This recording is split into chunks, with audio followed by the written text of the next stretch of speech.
திமுகவை அழிப்பதற்காக உருவான பல்வேறு இஸ்லாமிய கட்சிகள் எம்எல்ஏ பதவிக்காக திமுகவை ஆதரித்து வருவதாக பாஜக தேசிய சிறுபான்மை அணி செயலாளர் வேலூர் இப்ராஹிம் விமர்சனம் செய்துள்ளார்.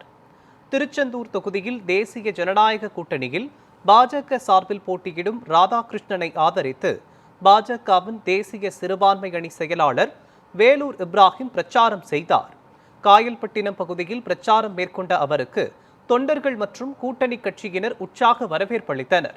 பிரச்சாரத்தின் போது பேசிய வேலூர் இப்ராஹிம், பாஜக மதவாத கட்சி என தவறான பிரச்சாரத்தை திமுக மேற்கொண்டு வருவதாகவும் எம்எல்ஏ பதவிக்காக திமுகவுடன் சேர்ந்துள்ளதாகவும் தெரிவித்தார்.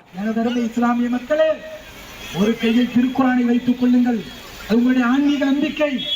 இன்னொரு கையில லேப்டாப். எந்த திமுகவை அழிக்க வேண்டும் என்று ஜவாஹிருல்லா சொன்னாரோ, எந்த உதயசூரியன் சின்னத்திற்கு போடுவது பாவம் என்று பேசினார்களோ, அந்த உதயசூரியன் சின்னத்தில் நின்றுவிட்டு இன்றைக்கு சொல்லுகிறார், உதயசூரியனுக்கு வாக்களியுங்கள், தாமரை வந்துவிட்டால் அவ்வளவுதான் அப்படின்னா, அட பாவிகளா, இந்த உதயசூரியனை அழிப்பதற்கு தானப்பா நீங்க அமைப்பு ஆரம்பிச்சீங்க, போராடினீங்க.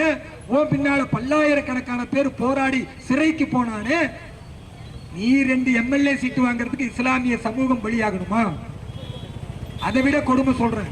இந்த தமுமுக காரர்களை பார்த்து கேட்கிறேன், சட்டமன்றத்தில் கலைஞர் முதலமைச்சராக இருக்கும் பொழுது, ஆரடி அருணா சட்டத்துறை அமைச்சராக இருக்கும் பொழுது, இதே ஜவாஹிருல்லாவை, இதே தமுமுக காரன, இதே இஸ்லாமியர்களை பார்த்து என்ன சொன்னார்?